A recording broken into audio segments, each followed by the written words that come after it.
Well, hello and welcome to my first narrated lab. My name is Dmitry Kirsanov from kirsanov.net, and today I'm going to present you the lab from Microsoft official curriculum 6423, which is about implementing and managing Windows Server 2008 clustering. The reason for this lab to be narrated instead of my usual style of simply putting some ambient music and text comments is that probably there are more information required and more commands that would be much easier to narrate than to provide as text comments. There is a lot of theory goes behind the clusters, and usually I see among my students or colleagues system administrators with many years of experience, quite experienced guys or girls who can't get the difference between the balancing clusters and say failover clusters. What's the difference? Why do they need it? And as you may notice, especially if there are other IT professionals, Windows IT professionals in your neighborhood, many people are getting this training for MCITP, for MCSA, etc., and they learn clustering just as another part of theory, nothing more. That means that you learn clustering, and for some time during the exam and after the exam you are able to tell the difference between the failover and the load balancing clusters, but you forget it because you are not using it. Well, today we are going to speak about load balancing clusters, and perhaps learning what it is and how you can use it will greatly help you if you are either a web developer or you are hosting the website, because it's the main purpose for that. And knowing what load balancing clusters are, it will be easier for you to say the difference with failover clusters, for example. Well, anyway, learn one clusters and at least you will know the biggest part of clustering, and probably will not have much problems with theory if you are preparing for the exam. Okay, enough talk.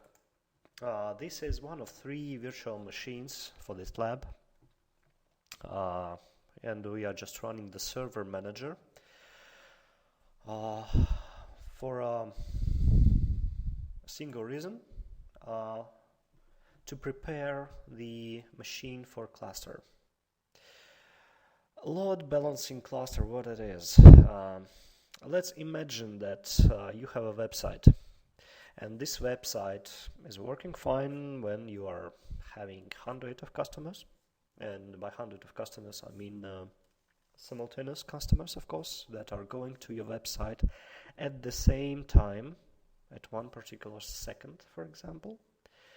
And now you are suffering the slash dot effect, for example, and hundreds or maybe even thousands of people are either coming or are expected to come in the nearest future to your website. So what you want to do is to have a few machines and a few physical or virtual machines handle requests to your website, and that's what we are calling by load balancing. They are taking the load that is going to your website and sharing it equally among the available resources. So, for example, if one machine is able to handle 100 customers, then 2 machines will be able to handle 200, 10 machines will be able to work with 1,000 simultaneous customers.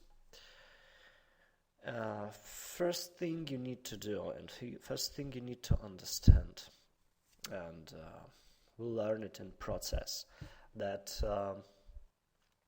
there is one address of your website, like www.whatever.com, and people are getting one IP address from the DNS server. We are not going to talk about round-robin system in DNS, which is just another load balancing system, some ancient stuff.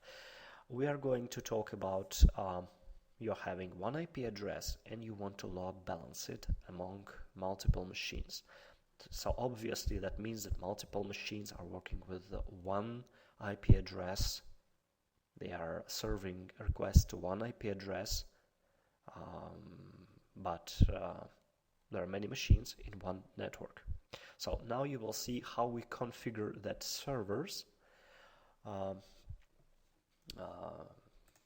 in order to become load balancing cluster. This lab is not going to substitute the theory. Please get the book. Please download Microsoft official curriculum if you have such access. Download any book about preparation to MCITP Enterprise Administrator.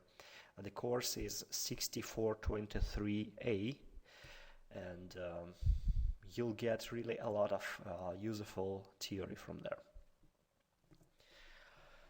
Okay, so the first thing you must understand, your servers which participate in load balancing cluster should be the same. It means the same in a software sense. It means the same edition of Windows. If you want to make a cluster of Windows Server 2008 Web Edition, then all of your machines should be Windows Server 2008 Web Edition. Try to make them more or less close by hardware specifications, but the most important thing is software. They must be equal. So first thing we need to do, we need to log in and go to Server Manager. Server Manager is this icon. After that, we are going to view network connections. For that, in Server Manager, in its main screen, look for View Network Connections. It's right here at the top. Click it. Now, in the load balancing cluster, the best practice is to have at least two network interface cards, and one of them is just to serve the cluster, because clusters have a lot of bandwidth and they share it. Read in the course book what is the heartbeat, what is the other cluster information that machines are sharing. And believe me, you don't want that traffic to go into your local area network if it's shared with other machines. The best practice is to have another switch and put all clustering network cards into that switch. So what we have here, we have two machines, and each of that machine have two network access cards, network interface, and well, we are going to rename them. I just press F2, or you can just right click and choose rename, or just like in File, press F2 and rename it to something that you would understand. And believe me, it's a good practice to rename them, to not keep them just as local area connection 1, 2, or whatever. So one connection will leave for a client, and so we will call it client network. And another one we are going to rename to cluster network.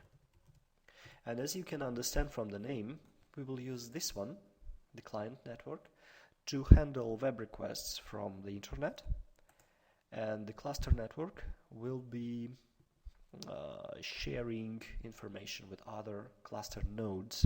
The cluster node is each machine that is participating in your cluster. Okay, we don't need this anymore.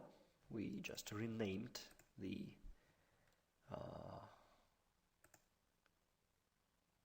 NICs.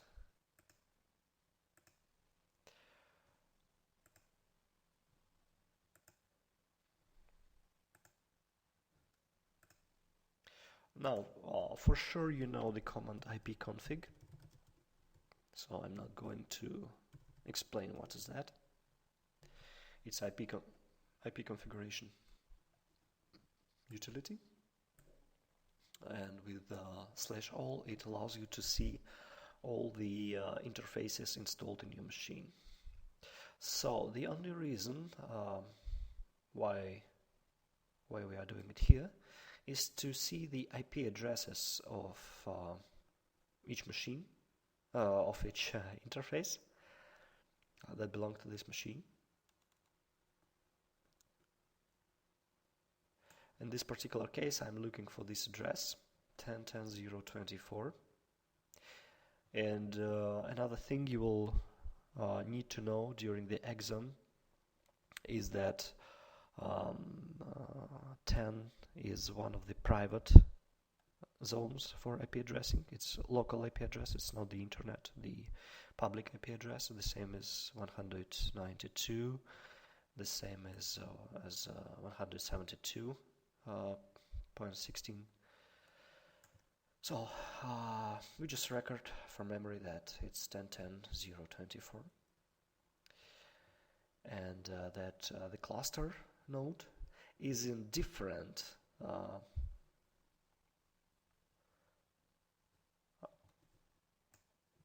it's totally different IP subnet, as you can see. For public we have 10.10 whatever, and for cluster we have 192, 168 dot whatever. Okay. Now we are going to switch to another server, which is the second server of this wannabe cluster.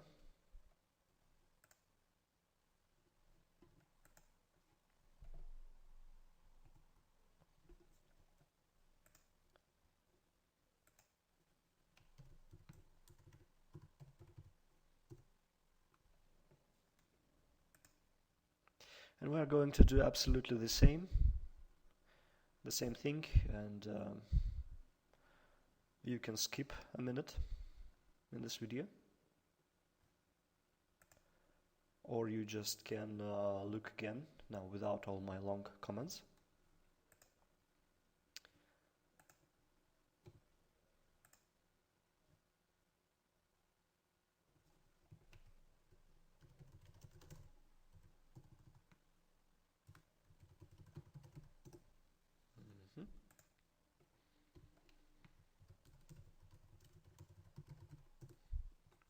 Client network and cluster network.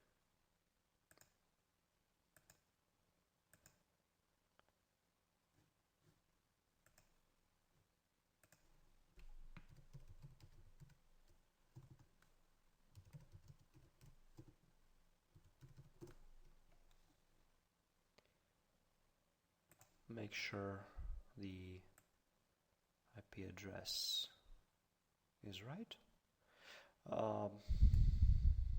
As you can see, it's different IP address for each machine. Of course, it's normal. It's the only way it can be.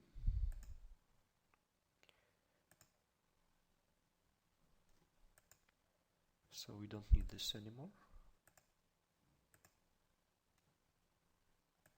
As you can understand, with each machine you have to go through the same routine.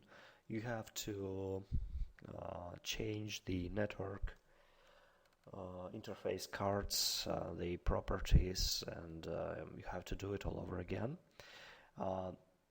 When you have 2 machines, it's okay. When you have 3 machines, it's more or less okay. When you have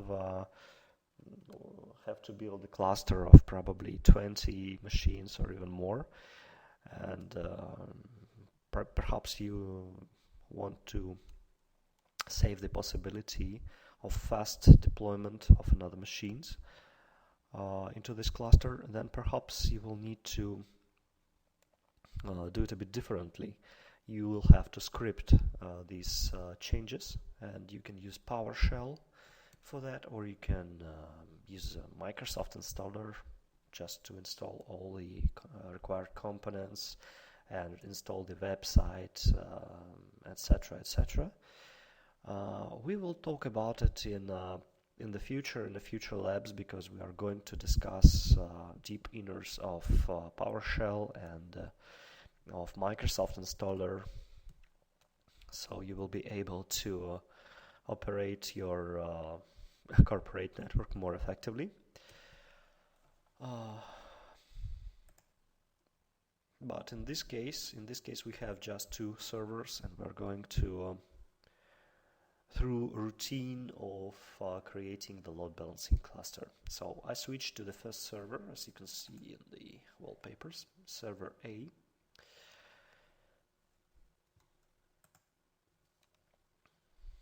And now we are going to do another routine from the lab. In this particular case, we will just create the CLS as a clear screen, the same command for Linux and Windows. And in this case, we will just create a folder or directory, as you wish, for web application. So we create directory C web app on drive C, and we will have to do absolutely the same on the second machine afterwards. And we are just copying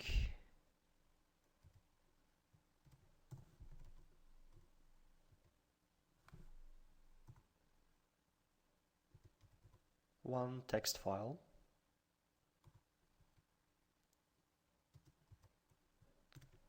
into that directory.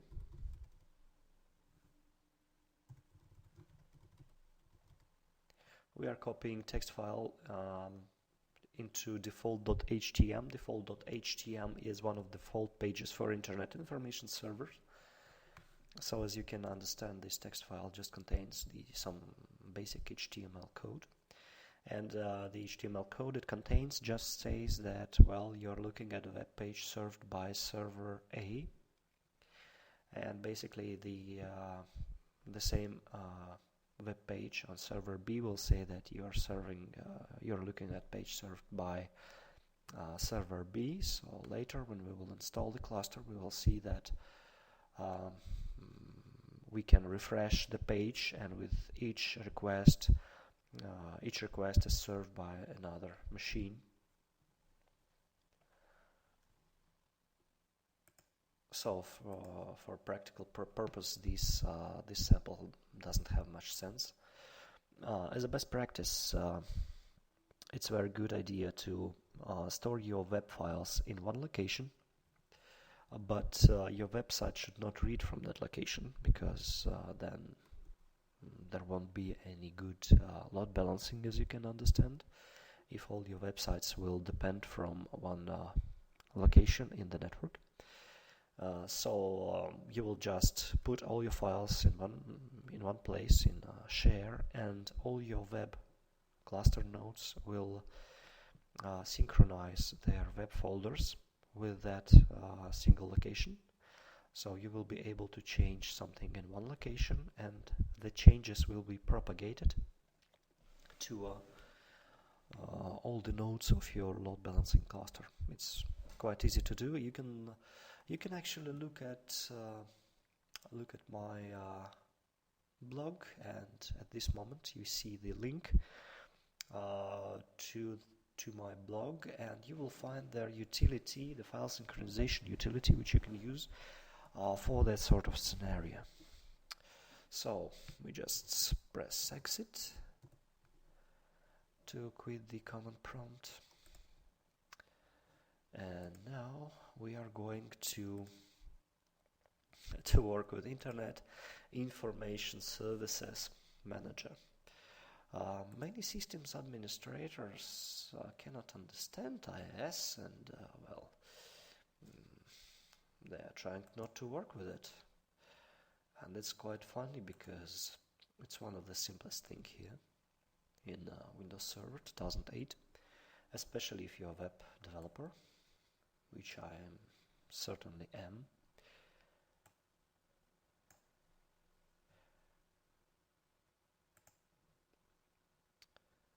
Okay, now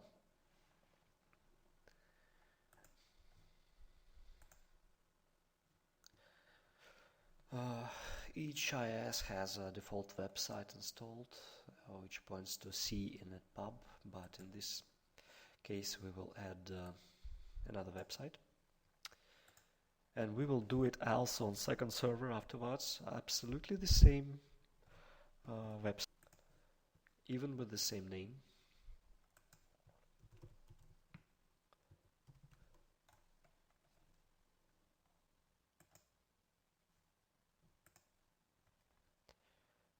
Let it point to C web app, as you remember, it's directory we just created.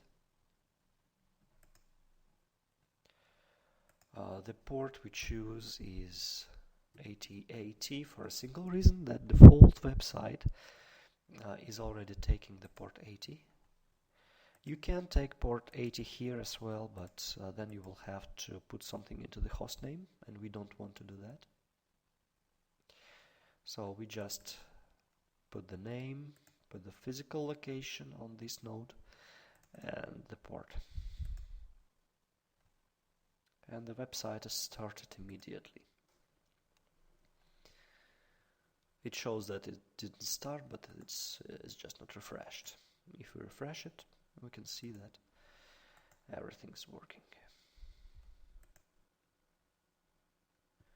And here's the default HTML, which says this is the application on, this server. Yeah. Everything is very simple. Okay, now we switch to the second server, and we'll do exactly the same thing that we did before.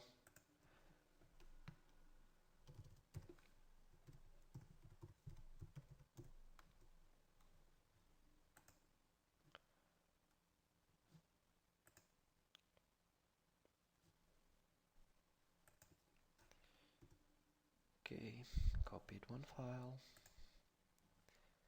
close it, go to Internet Information Services, expand sites, ensure you don't have it yet, add website, call it like web app. It doesn't matter if website names are different on different nodes. That would be weird, but still you can have it. It doesn't change anything, the same as location on local hard drive. The port we want is 8080, and we start it immediately.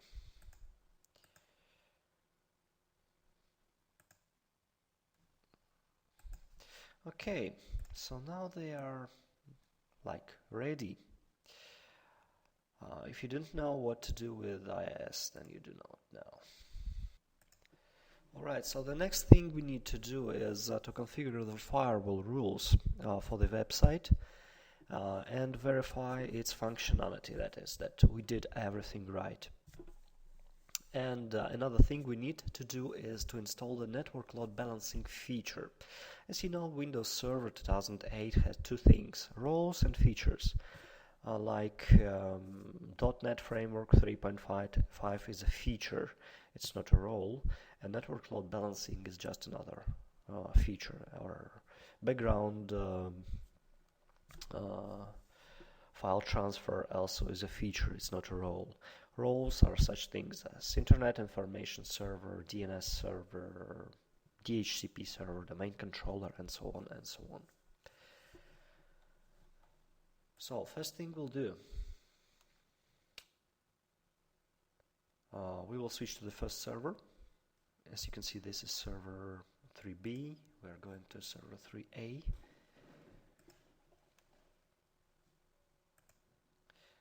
And going to Windows Firewall with advanced security. One thing though, some companies have such policy as to disable the Windows Firewall on local servers, like web servers. The reason for that is that Windows Firewall is just another inspector of all the packets that are going to your machine, and so perhaps having firewall on is a disadvantage for performance. Can create performance issues. If you have a very good corporate firewall, or if your websites are in demilitarized zone, which is prone to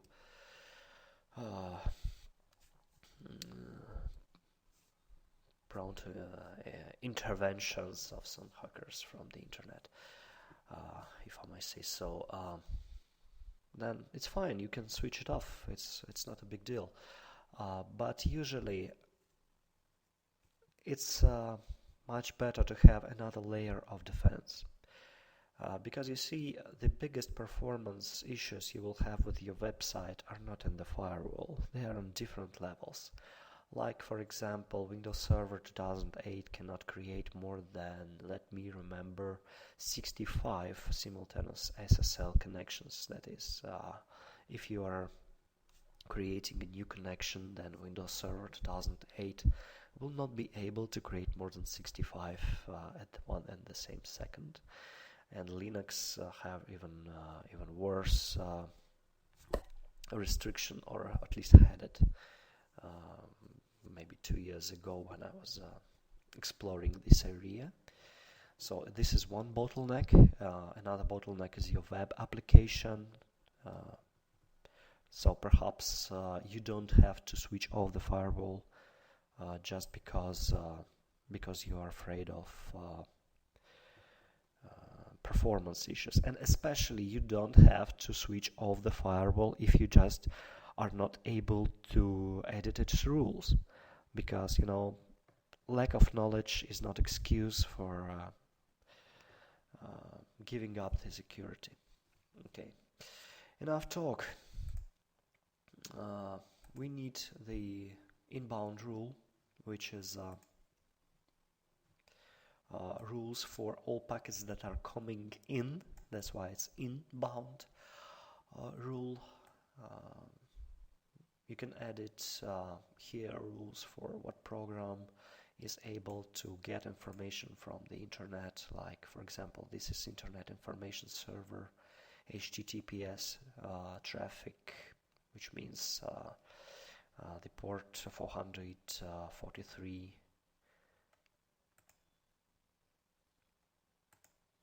As you may notice here, we are going to create new rule, and it will be a rule for a port, and you already know which port it will be.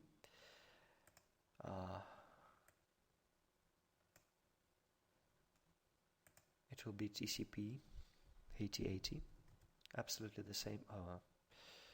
the same port that we had in our Internet Information Server. Now click next, next, next,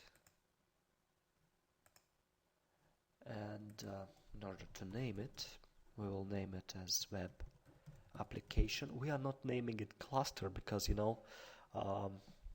as you remember, we put this port as the setting of a web application, particular web application. Definitely your network load balancing cluster can serve more than one web application, and you will have different ports for it. So in real world, you can just put here the name of your web application and definitely write some description, because perhaps you will not be the single IT administrator forever, and other people will have to understand what it's all about. Okay, we click finish here and close it. Now switch to the B, the second server, and going absolutely the same path.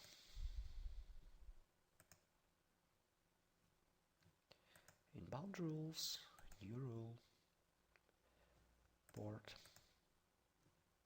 next, TCP 8080,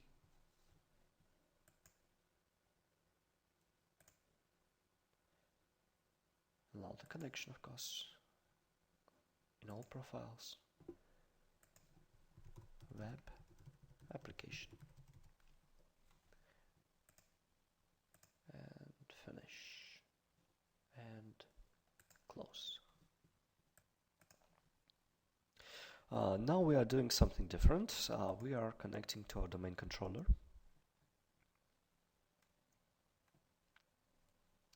As you can see, it's Windows Server 2003 in this lab.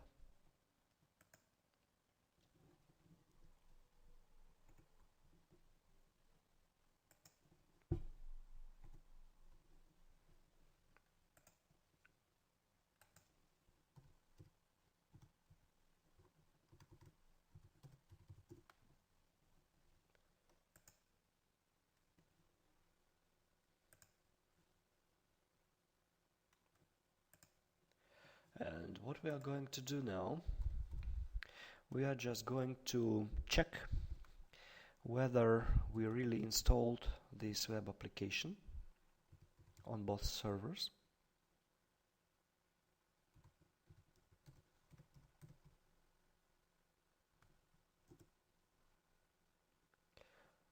This is the address of the server and our port.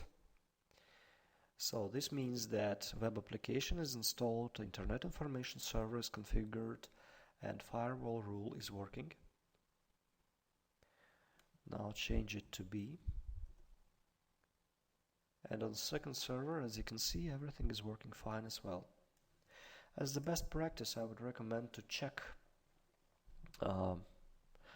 as often as possible whether you are doing the right thing. So if you are doing something and it can be checked, just do it. Okay, so we did it, and now going to the first server. And what we are going to do now is we are going to install the load balancing feature on both servers, on server A and server B. And in order to do that, we are going to Server Manager, of course, going to Features, and going to Add Feature.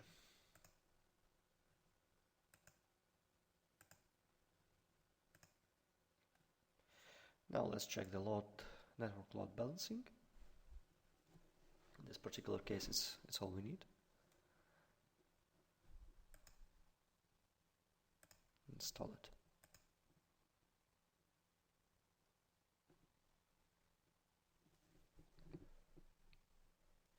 Just as I said, as these machines are real, we will have to wait a little bit.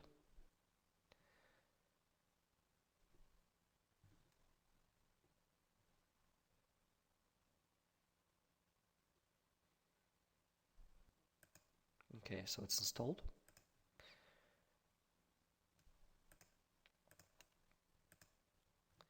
We are closing it and switching to the second server to do absolutely the same thing. As you may understand, when you will be doing it in the real world, perhaps you will be doing it through remote desktop, and you will have more than one window opened.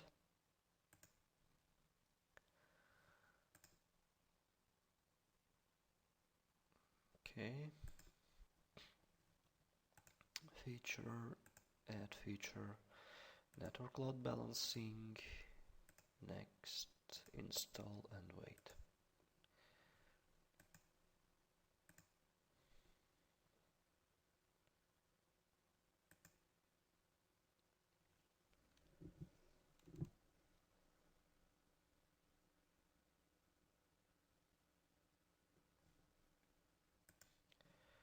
Okay, so it's completed.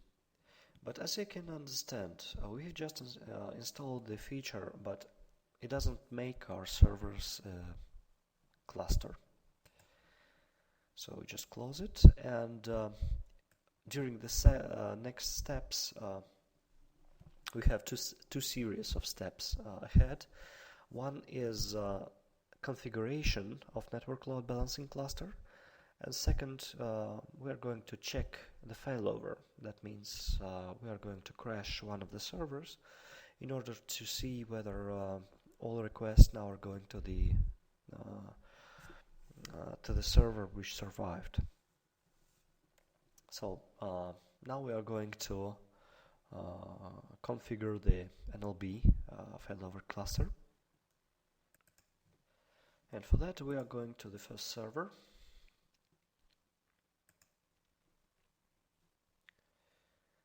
And now we are going to Network Load Balancing Manager. And this is the thing where you will create your first cluster. As you can see, the design of this application is not in the same style as perhaps styles of other applications like Server Manager. It's a bit old-fashioned, but nevertheless, as you can see, there are no clusters yet. So we are creating the new cluster. And as the host, we are giving the name of this server. We are on server 8. So we are connecting to it, and now you see the reason why we put the renamed the interfaces, interface cards. Now we clearly see that this is a cluster network and this is a client network. Now guess which network, which interface we should choose for a cluster. And we're going to check the client network. Client network because this is the network card that will be receiving all the requests from the client, from web browser. So we are choosing the client network, mine the address, and clicking next.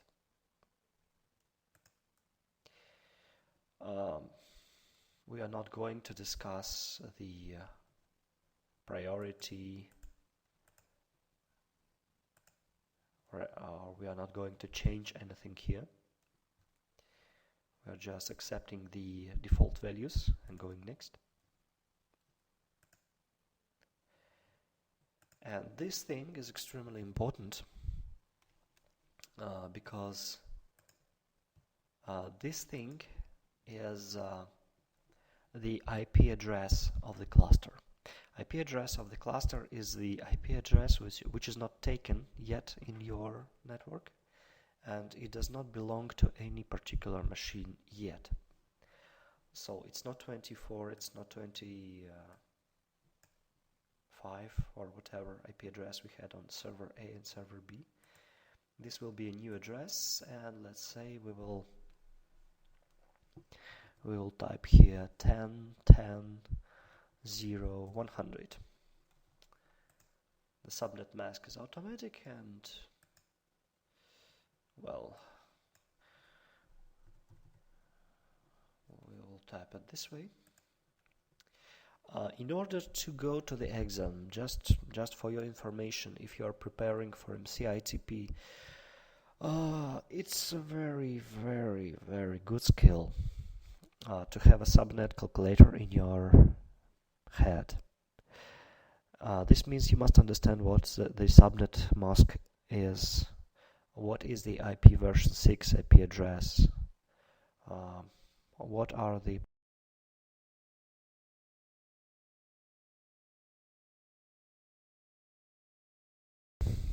click OK.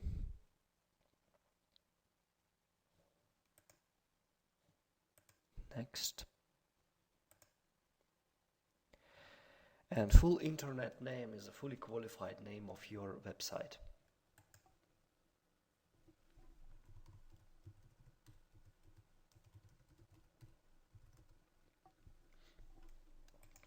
Actually not of the website but of web server.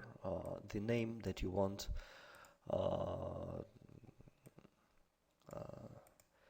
the DNS name which is going to respond to all requests for your cluster. So it's like creating the A record in DNS Server. We are going to go with unicast. In order to prepare for the exam, you must understand what is unicast, what is multicast, and what is IGMP. You can read about it in the course book, of course.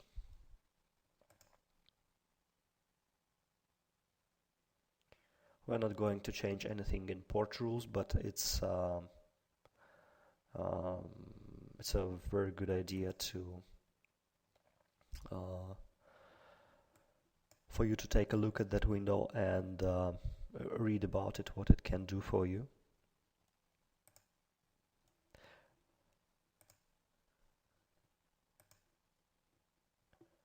Okay, we just did it.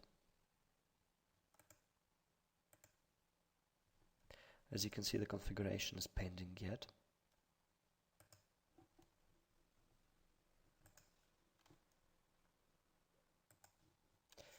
Now let's run command prompt. And do the same command we did before. ipconfig/all. And let's see what IP addresses we have.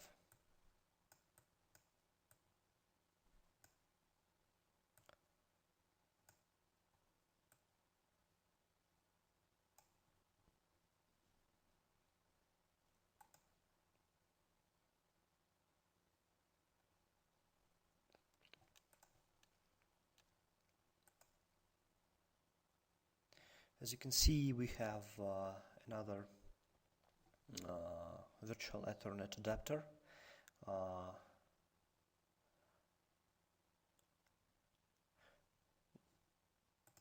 No, actually, it's the same IP, adapter as we had, but another IP address. The second IP address it serves is 10.10.0.100, just what we have inserted for our cluster. Okay.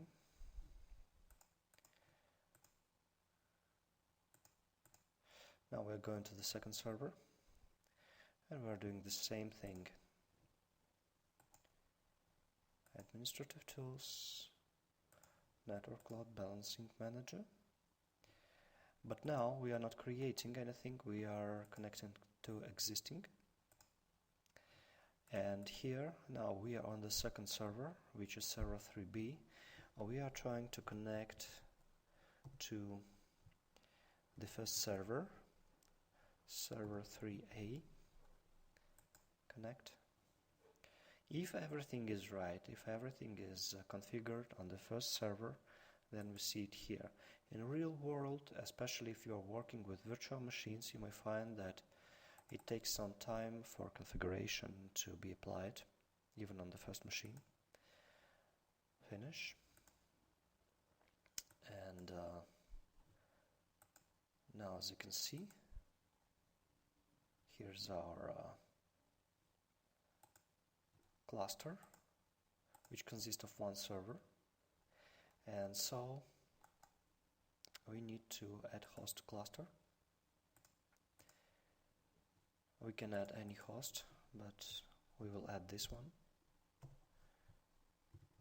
As you can understand, we don't need to run network load balancing manager from each node that we are connecting. We can do it from one place, like from your administrative workstation.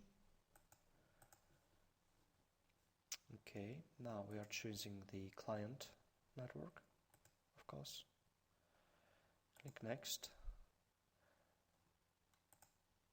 and then next to accept defaults,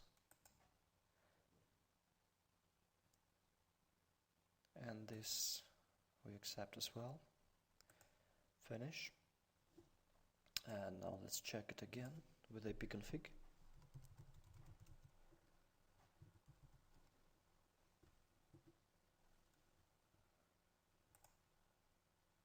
Perhaps I'm doing it too fast because the changes are not applied yet. Okay, they are now. Let's see whether we have another IP address. Not yet. Let's check it again.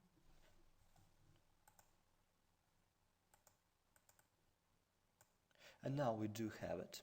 As you can see, the IP version 4 address, the second one is 10.10.0.100. Perfect. So what we have now is supposedly working network load balancing cluster. So what we have to do, we must create the DNS name that we entered as the fully qualified domain name of that cluster. So we are going to DNS Server.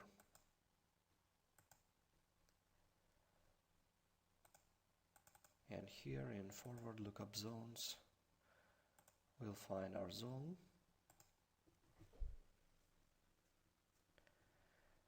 And add a record.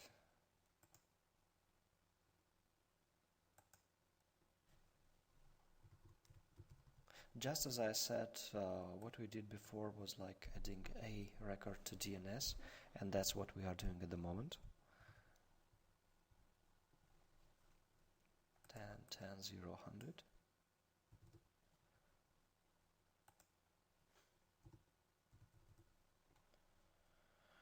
Okay, add host. It's added, it's working. So we can close it now. And now go to the first server.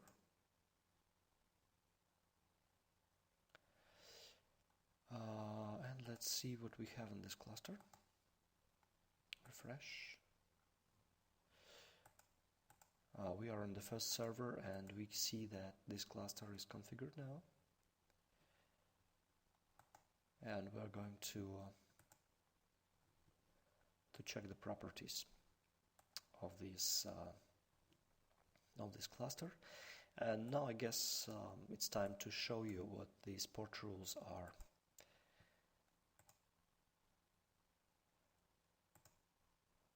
Now, as you can see, the port range is from 0 to 65,000, which is the end of 16-bit integer. That's 2 bytes, but we don't need as much. We need to forward only this one single port and only TCP ports. Otherwise, if we will leave it as is with 0 to 65,000, 65,535, this will lead all requests to all ports are to be forwarded to that network load balancing cluster. We don't need that. It's a single host.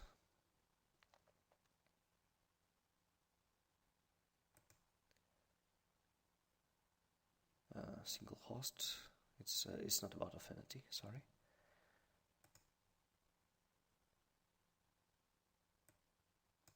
Okay. Okay again.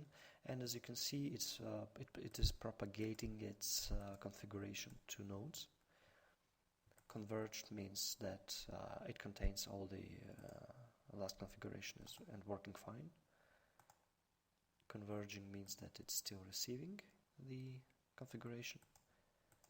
Okay, so it's converged, it's fine. What we're going to do now, we should verify the cluster failover, and we will configure a port rule for load balancing and verify the balancing. And in order to do that, we are going to switch to domain controller 1. Go to Internet Explorer, and as you can understand, we are going just to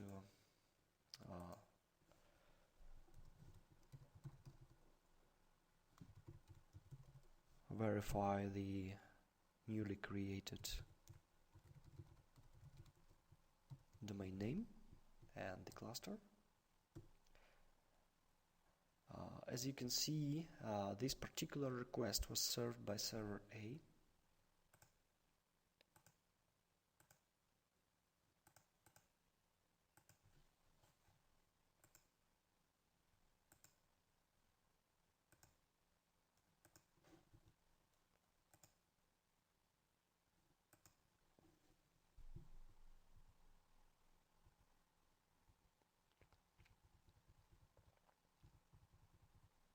And still, as much as I refresh, it's like only serving from server A,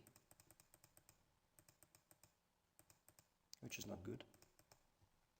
It doesn't mean that our cluster is not functional.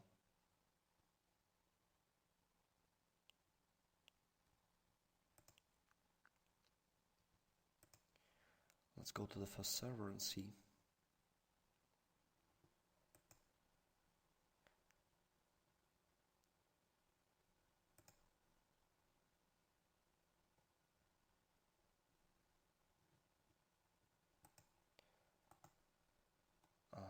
Okay.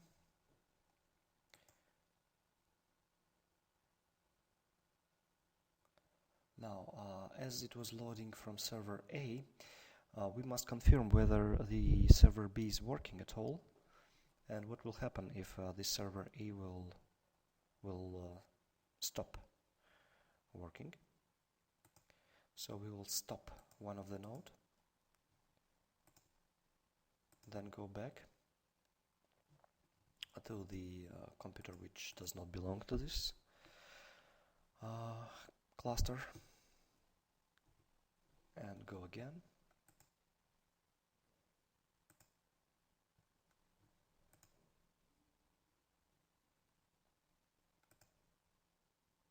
And as you can see, after refresh, it's served by server B. The same address to our web application. So whether when our node A or node B is failing, request will be served by another server.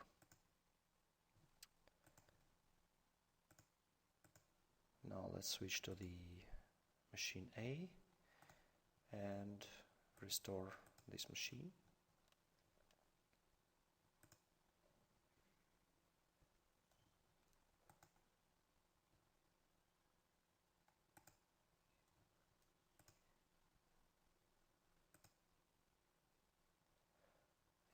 Correct IP address.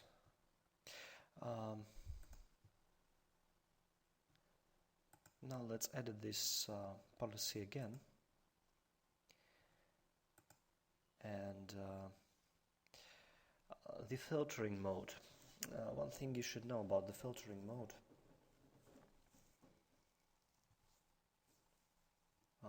If we are going to multiple hosts, and we'll get the known affinity. What do you think will happen?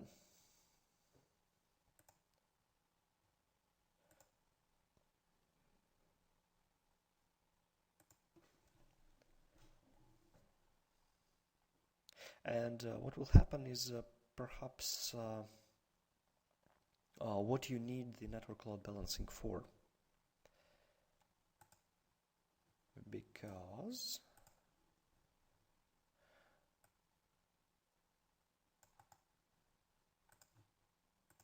Because now you definitely don't care what machine is serving your request, because every next request could be served by another machine. We are switching to server A.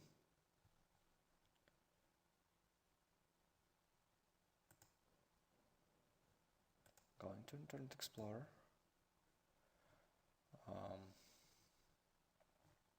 Going to the same web application.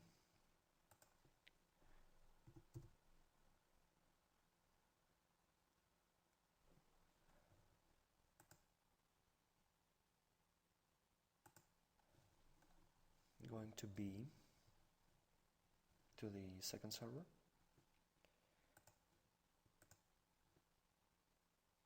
And doing absolutely the same. Okay.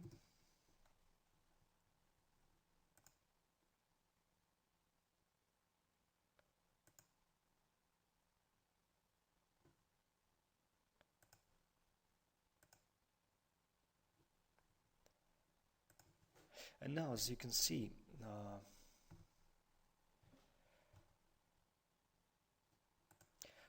each time we are going to that server, it's loading from different server.